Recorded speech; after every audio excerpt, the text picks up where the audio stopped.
What's up? What's up? What's up? It's your man Chazz Ellis once again giving you the information that you asked me for. Make sure you go to the ChazzEllisProject.com and get a quick question or a consultation, or you can just make a donation if you want to keep us going. Also go to Ask Chazz Ellis on Facebook if you want to be a part of some of the discussions that we're having. Also check out the Chazz tags and the videos that I post. Also, make sure you're ready next Sunday because I'm doing the video called The Lost Art of Perseverance. I'm going to be doing a live stream on that. So make sure you check that out. That's where I'm going to be talking about different things to help you persevere through hard times and keep going with your goals. Because people have been asking me a lot of questions about that and saying, give them a little bit more of some of the motivational stuff. Anyway, so as you all know, in a lot of my videos, the advice that I give to women is being a part of a man's dream. Helping that guy get further along and go somewhere with his dream, because that makes you more valuable to that man. Now, what a lot of women have asked me, they say, well, what do I do when I help a guy along with his dream and he leaves me once he gets there? What happens if he leaves me once he gets up? Well, that's a good question, because that does happen sometimes. That happens quite a bit, actually. Guys do leave women after they've helped them out. Guy starts out on the bottom and then you help him out and, a lot of times he leaves. Well, there's a few things that you really have to think about in this situation. Number one, you have to ask yourself, because we got to be real with ourselves. The more honest we are with ourselves, the easier things are, and easier things are to work out. You got to ask yourself the real question, like, could I get a rich dude, or could I get a dude that's already there to be serious about me right now? Is that what usually happens? Do guys who are already there really take me seriously? Are they really trying to be in a relationship with me? Be real with yourself. Answer that question for yourself. If the answer is no, then that means that you're probably going to have to get a dude that you're going to have to work with and work your way up, because you're not really attracting the dudes that are already there. Okay? So you got to put that in your mind first and foremost. All right, then the next thing you got to think about is, if you're going to help some guy up, what are you going to be doing for yourself while you're helping that person up? Because if you're helping that person up, but you're not really doing much for yourself, you're not really putting your own life together, then that means they're improving and you're not. You're basically trying to get a better product, because this person has become a better product with a lesser product, or pay a lesser price, because you haven't really improved. You can't rest on what you did in the past. You can't do that in any job. You can't do that in life in general. It just doesn't work that way. You can't say, oh, well, I helped you when you were down, so that means you need to be with me for the rest of your life. It's like, yeah, you helped me when you were down, but you didn't when I was down, but you didn't really help. You didn't really take care of me and then get yourself together.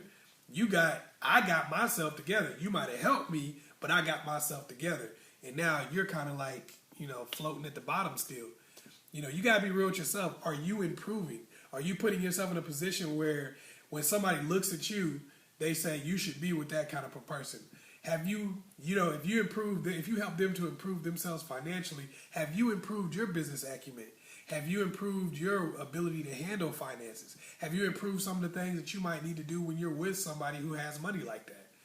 I mean, are you good at socializing with people who have money? Are you good at, keeping your environment looking nice, organizing bills, things of that nature that might help this dude out once you get him to the point that you get him to? Because we have to always think about what's the next step once this works. Because that's the biggest thing that happens to most people in life, is they're not really ready for something to work. They're like, okay, I'm going to help my man out, and I'm going to get him here, and I'm going to do this. And then it's like, okay, now that it worked, okay, what's the next thing? What do I do now? What's my role in this successful thing? And a lot of people run into that problem. They'll help a business along, and when it becomes successful, they don't have a role because they haven't grown with the business. So you have to grow. Another thing you want to look at is, you're really only as good as the last person that you dated and the last person you were with. I'm just being real. Some people are going to get mad at me for saying that, but it's just, I'm telling you how guys really think. If you tell us that your baby daddy is in jail, that takes you down multiple notches. Now, don't get me wrong, and y'all probably noticed this because you probably dealt with it before. There are some brothers who love to date a girl whose baby daddy or ex-boyfriend or whatever the case may be is all messed up, because that guy is operating at a medium to low level. he might have a job, but he doesn't really see himself as being attractive. He doesn't really have a great personality where he attracts a lot of women. So he likes the fact that your baby daddy or your ex-boyfriend or the people that you've been with in the past are down low or haven't accomplished anything, because that makes his meager accomplishments seem really big and really major. I know what I'm saying might piss some people off, because that may be you. Oh well, it is what it is. But a lot of dudes like that because that makes their meager accomplishments seem really, really big. But those guys are usually the kind of people who are going to be really jealous. They're really insecure. Some of you have already probably dealt with dudes like that who kind of like the fact that your ex wasn't really much. Or you're going to run into guys who are really low. You know, they don't really care that your baby daddy wasn't anything because they're really low at the time. They're like, well, I'm broke and I don't have anything. So that's kind of the type of people that you're going to attract, one or the other for the most part. Either somebody who is really low, you know, or somebody who has meager accomplishments that's going to kind of be a little bit insecure. That's usually what you're going to attract when the guy you're coming off of is really low or really, you know, really down on his luck, broke, you know, in jail, some crazy stuff like that. You're usually going to attract people who are either just a little bit above him or where he is, or somebody who is, you know, a couple ranks above, but kind of insecure, really don't have a lot going for them mentally. So that's usually what you'll attract. Now, when you deal with a guy, say, and you help him up, and he gets to a higher level, well, that elevates you. If you've been doing the right things to elevate yourself, that elevates you because now you're around people who are of a higher level. Also, when you deal with a guy and he finds out who your ex is, he's going to have a thought process like, I got to step my game up. Because, yes, some guys are going to be intimidated by the fact that you were with a high-level dude before, but let's be real, those guys are losers. I know people are going to get mad at me for saying that. What does that mean? Look, as a man, if you're intimidated by the fact that the girl's dude was a somebody, then that means you don't see yourself as a somebody. So what does that make you? In terms, not in life in general. I'm not going to say you're a loser. Like I'm saying, the way society would perceive you generally would be as a loser, because that's just because you're not willing to compete. People who are not willing to compete are generally seen as losers in society. That's just the way it is. Get mad at me if you want to, but that's the way it is. So if you get with a guy and you help him up, that elevates his level. So now when you talk to people about your last person that you were with, they see that you were with somebody of a high level, and that makes them have to treat you better. That's really how it works. Guys may not tell you this, but guys treat you according to the way that they think they can get away with. Okay? If you tell a dude, for instance, my last boyfriend, he bought me a car, he did this, he did that. That dude is like, damn, now I gotta try to buy this chick a car. Now I gotta try to do something better for this girl than the last dude did.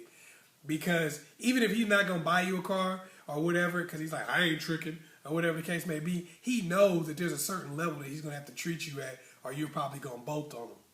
He knows that, especially if you seem like you got self-esteem and you're not going. A lot of guys will talk tough, like, I treat girls any kind of way, no matter who they are, no matter who they were with before. Yeah, those guys are saying that from their computer at the crib while they're by themselves. But in real life, you can't really do that, and you know it.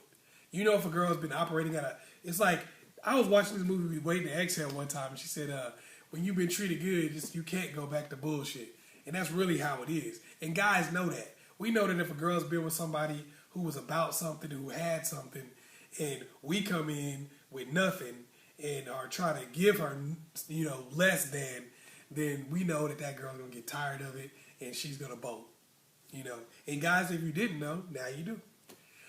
So when you help a guy out, what you're doing is you're elevating the status of the type of guy you date, which is elevating your status. So even if he does leave, even if he leaves you high and dry, he's increased your network by the fact that he's been successful and you're around more successful people. He's also increased your level in terms of guys that you try to talk to, because now you can say, this is the kind of guy that I deal with. So even if the guy does leave, you're still in a better position than you would be in if you broke up with some guy who had nothing, some guy who was sleeping in a cardboard box. Because if you tell us that the last guy you dated was sleeping in a cardboard box, I promise you that brings you down notch after notch after notch. You know, you just plummet in terms of your stock.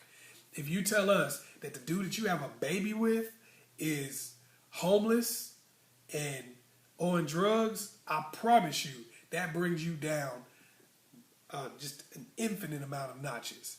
And the reason why is because the guy looks at it, guys, y'all can chime in and tell him what I'm telling him is true. The guy looks at it and is, wait a minute, you get pregnant by homeless dudes and now you want me to take care of their baby? Hell no. You gonna go ahead and deal with these thugs and people who aren't about anything, and then when the beach party is over, I'm supposed to take care of their responsibilities? That's how a guy thinks. If you're sitting there saying, yeah, this baby is by a senator, which means you don't have anything to do with taking care of this baby really, because he's probably got more money than you and probably putting more into child support. That tells that guy that, oh, okay, you deal with good high-level guys, so I'm coming into a situation with a high-level girl. I'm not coming into a situation with somebody who deals with bums. So if you want to change the game around for yourself, you know, when you find a guy, maybe right now you can't get guys that are operating on the highest level, but if you can find somebody that's got the ambition, that's got all the things that you're looking for to help them up, then that may be a good look for you, because that gets you entree into the highest level guys. If you notice, high level guys keep dating the same girl. People talk about Kim Kardashian, Amber Rose, a lot of these other celebrity daters all the time, and they say, oh, they're hoes and all this kind of stuff. Let's be real. Most women are bouncing from one dude to another. Them dudes just ain't famous. You got to ask yourself this question. How come these girls just keep getting the highest level guys over and over and over again? Because high level guys will generally date in the same circle. They want to date somebody that's certified to be able to date a high level guy. So if you can't get a high level guy right off top, you can help to create one, and then even if your relationship doesn't work out, that certifies you to get another high level guy. You no longer are the type of girl who dates bums. You date high level dudes. Hopefully I was able to help you out. Once again, it's your man Chazz Ellis. Make sure you go to the ChazzEllisProject.com, get that consultation, get that quick question, or just give a donation to go ahead and help us out. Once again, it's your man Chazz Ellis. Make sure you like and subscribe and share this with somebody else. Peace.